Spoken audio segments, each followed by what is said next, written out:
ملک کے اوپر حملے کیے جاتے ہیں، کیا آپ نے ان کو کبھی پکڑا ہے؟ اگر آپ ان کو پکڑ لیتے تو ملک کے اندر دہشت گردی ہوتی ہی نہیں۔ پھر مزید کہا گیا جیسے جمال خان ملوخیل کی جانب سے کہ آج کل تو ہر واقعے کی CCTV فوٹیج ہوتی ہے، ریکارڈنگز ہوتی ہیں، تو آج کل تو موبائل ویڈیوز بھی ہوتی ہیں۔ تفتیشی نے مزید کہا، پنجاب حکومت کے وکیل نے مزید کہا جناب ان کے پاس پیٹرول بم تھے۔ تو جسٹس جمال خان ملوخیل نے کہا کہ یہ عجیب بات ہے کہ ان کے پاس پیٹرول بم تھے، یہ پیٹرول بم آئے کہاں سے؟ کیا کوئی گھر سے تو لایا نہیں ہوگا؟ کیا آپ نے اس حوالے سے تفتیش کی؟ تو اس پر تفتیشی افسر نے کہا کہ جناب اس حوالے سے تفتیش بالکل خاموش ہے۔ تو جس پر جسٹس جمال خان ملوخیل نے کہا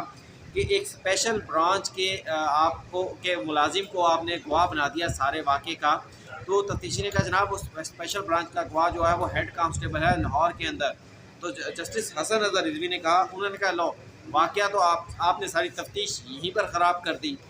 واقعہ راولپنڈی کا ہے اور آپ تفتیش آپ گواہ رکھ رہے ہیں لاہور کے ہیڈ کانسٹیبل، پولیس نے خود ہی ساری کیس کا ستیہ ناش کر دیا ہے۔ کیا ٹائر جلانا دہشت گردی ہو سکتی ہے؟ جسٹس جمال خان ملوخیل نے کہا کہ کیا حکومت اور ریاست عوام کے لیے ماں کے جیسی ہوتی ہے؟ ماں باپ اگر بچوں کو تھپڑ بھی مار دے تو اس کے بعد انہیں منا لیتے ہیں، قتل نہیں کرتے۔ یہ بہت سنجیدہ آبزرویشنز ہے، قتل نہیں کرتے یعنی کہ جو کہا جا رہا ہے کہ وہ پھانسی کی سزائیں ہیں دہشت گردی کے دفعات کے اندر، اس میں کہا جا رہا ہے سب کو بند کرنا مسئلے کا حل نہیں ہے۔ گرفتاری سے پہلے ملزمان کے نام کیسے معلوم ہوئے؟ تو تفتیشی نے کہا کہ جناب پہلے مقدمہ درج کیا گیا، پھر اس کے بعد گرفتاریاں کی گئیں۔ تو جس پر وکیل نے کہا، جو وکیل تھے ملزمان کے سردار عبدالرازق، ان کی جانب سے موقف اپنایا گیا کہ جناب یہ تمام ملزمان دکاندار ہیں جو کہ اپنی دکانیں بند کر کے اپنے اپنے گھروں کو جا رہے تھے، تو انہیں راستے سے گرفتار کر لیا گیا۔ جسٹس مسرت حلالی نے کہا کہ FIR میں تو حمزہ کیمپ کے اوپر حملے کا ذکر ہی نہیں، کہاں حملہ ہوا آپ نے یہ لکھا ہی نہیں۔ آپ نے لکھا کہ جناب حساس تنصیبات کے اوپر حملہ کیا گیا ہے، ملک کے اندر حساس تنصیبات بہت سی ہوتی ہیں۔ پھر یہ بھی کہا گیا کہ جناب ملزمان پر فائرنگ کا الزام ہے۔ تو جج صاحب نے کہا کہ ملزمان سے کیا کوئی اسلحہ برآمد کیا گیا؟ کوئی اسلحے کی برآمدگی نہیں کی گئی۔ جج صاحب نے کہا، جسٹس جمال خان ملوخیل نے کہا یہ سب کہانیاں بنائی جا رہی ہیں، جس کے بعد عدالت نے 50,000 ہزار کی ضمانت کے عوض ان ملزمان کی ضمانتیں منظور کر لی، اور ان ملزمان میں اویس، سیف اللہ، نصر اللہ، کامران اور وقاص شامل تھے۔ اب ناظرین اس مقدمے کے اندر جو سپریم کورٹ آف پاکستان نے آبزرویشنز دی ہیں، اگر وہ آبزرویشنز کسی بھی طرح سے عدالتی حکم کا حصہ بنتی ہیں تو یقینی طور کے اوپر یہ جو مقدمہ ہے 9 مئی کا، یہ مقدمہ ان ملزمان کی بریت کا باعث بھی بن جائے گا۔ لیکن سپریم کورٹ آف پاکستان نے یہ حکم دیا ہے اپنے آج کے حکم کے اندر کہ 50,000 ہزار کے مچلقوں کے عوض ان تمام ملزمان کو جو ہے وہ رہا کر دیا جائے، اور باقی جو ٹرائل کورٹ ہوگی وہ سپریم کورٹ کے آبزرویشن سے متاثر ہوئے بغیر اپنا فیصلہ کرے گی۔ اب ناظرین ایک خوشخبری بھی آپ کے ساتھ چھوٹی سی شیئر کرتا چلوں، ایک اور کیس بھی سپریم کورٹ آف پاکستان میں ہوا ہے، اس کے بعد پھر عمران خان کی درخواست کے اوپر آئیں گے۔ سپریم کورٹ آف پاکستان میں نیشنل بینک کے 11,000 ملازمین کی پینشن کا آج مسئلہ حل کر دیا۔ 11,000 ملازمین کے یہ تقریباً 60 ارب روپے نیشنل بینک کے ذمہ واجب العطا تھے۔ 6 سال سے یہ نظر ثانی درخواست سپریم کورٹ آف پاکستان میں زیر التوا تھی، جسے سپریم کورٹ آف پاکستان نے آج نیشنل بینک کی نظر ثانی درخواست کو خارج کرتے ہوئے 60 ارب روپے نیشنل بینک کو 1 ماہ کے اندر ادا کرنے کا حکم دے دیا ہے۔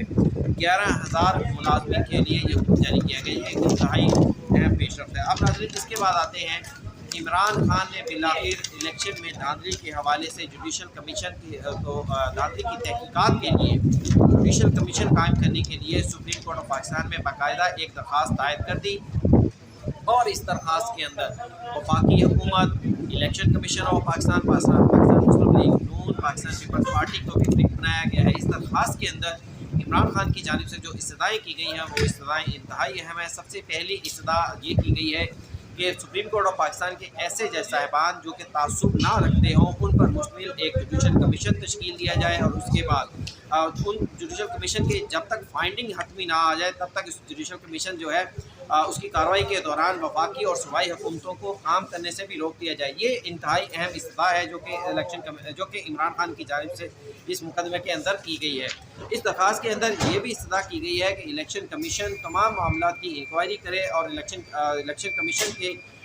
جو سپریم کورٹ کا جوڈیشل کمیشن ہے وہ ان تمام معاملات کی انکوائری کی جائے، اور تمام وفاقی اور صوبائی حکومتوں کو بھی جوڈیشل کمیشن کی رپورٹ آنے تک کارروائی سے روک دیا جائے، اور ساتھ یہ بھی استدعا کی گئی ہے کہ اس جوڈیشل کمیشن کی انکوائری کی رپورٹ کو پبلک بھی کیا جائے۔ اب دیکھتے ہیں کہ اس کیس کے اندر کیا ہوتا ہے، لیکن اس کیس کے اندر جو عمران خان کی جانب سے ایک کہانی لکھی گئی ہے، ایک پورا کوشش کی گئی ہے کہ دھاندلی کس انداز سے کی گئی، اس کو میں کوشش کرتا ہوں کہ آپ کے سامنے چند منٹوں کے اندر بیان کروں۔ ناظرین، یہ درخواست کے اندر موقف یہ اپنایا گیا ہے کہ عمران خان کی حکومت کو 2022 کے اندر ختم کر دیا گیا، ایک نو کانفیڈنس کی موومنٹ لا کے۔ اس کے بعد پاکستان ڈیموکریٹک موومنٹ کی حکومت جو ہے وہ وفاقی حکومت میں اور پنجاب میں بنائی گئی، اور اس کے بعد پھر مختلف فیصلوں کا ذکر کیا گیا ہے کہ جناب یہ فیصلے کیے گئے، اور پھر جو مین چیز ہے وہ یہ لکھی گئی کہ اس حکومت کی جو پی ڈی ایم کی حکومت تھی اس کی کارکردگی اتنی نکمی تھی، اتنی وہ ناکام ہوئی کہ وہ عوام کے پاس اگر جاتے ہیں تو وہ مکمل طور پہ الیکشن ہار جاتے ہیں۔ اب اس الیکشن کو ہارنے کے لیے ایک منصوبہ بنایا گیا، جس میں الیکشن کمیشن آف پاکستان اور پی ڈی ایم حکومت اور اس کے بعد جو بننے والی نگران گورنمنٹ تھی اور خاص جو لا انفورسمنٹ ایجنسیز تھیں، انہوں نے مل کر یہ دھاندلی کروائی گئی ہے۔ 4 اداروں کے اوپر یہ الزام لگایا گیا ہے، اور پھر اس میں مزید کہا گیا ہے کہ پی ڈی ایم کی حکومت نے جان بوجھ کر عمران خان اور اداروں کے درمیان مخالفت پیدا کی، پھر ایگزیکٹو سے RO لگائے گئی۔ اب دھاندلی کا منصوبہ بتایا جا رہا ہے کہ سب سے پہلے پی ڈی ایم کی گورنمنٹ نے عمران خان اور اداروں کے درمیان جو ہے وہ نفرتیں پیدا کی، دوریاں پیدا کی، پھر اس کے بعد ایگزیکٹو سے ROs لگائے گئے جو کہ مقامی نگران حکومتوں کے ماتحت تھے، اور پھر پنجاب اور KPK میں جو کہ بروقت الیکشنز ہونے چاہیے تھے، جب پنجاب اور KPK کی گورنمنٹیں توڑی گئی تھی تب الیکشنز نہیں کروائے گئے، یہ بھی اسی منصوبے کا حصہ تھا۔ NA 119 کے اب انہوں نے ایک مثال دی ہے کہ NA 119 میں جب مطلوبہ نتائج ROs نے نہیں دیے تو NA 119 کے ROs کو فوری طور کے اوپر تبدیل کر دیا گیا۔ اب یہ مزید کہا گیا ہے کہ پنجاب اور KPK اور سندھ 3 صوبوں کے گورنر جو تھے انہیں برقرار رکھا گیا، اور ان کے ذریعے دھاندلی کروائی گئی جو کہ انہی سیاسی جماعتوں میں لگائے گئے تھے۔ پھر اٹارنی جنرل آف پاکستان منظور عثمان کے اوپر الزام لگایا گیا کہ وہ بھی سابقہ حکومت پی ڈی ایم حکومت نے مقرر کیا تھا، اور وہ نگران حکومت میں بھی کام کرتے رہے، اور پھر یہ بھی کہا گیا کہ جب نواز شریف اسلام آباد ہائی کورٹ میں پیش ہوتے تھے تو وہاں اٹارنی جنرل جو تھے وہ ادب کے ساتھ انہیں ملتے ہوئے اسلام لیتے ہوئے دیکھے جا سکتے ہیں۔ مزید عمران خان کی جانب سے اس درخواست کے اندر کہا گیا ہے کہ الیکشن کے دن تمام سوشل میڈیا کو بند کرنا بھی دھاندلی کے منصوبے کا حصہ تھا۔ تمام ٹی وی چینلز الیکشن کے ڈے کے اوپر، یہ عمران خان کی جانب سے جو سب سے بڑا ثبوت دیا گیا وہ یہ کہا گیا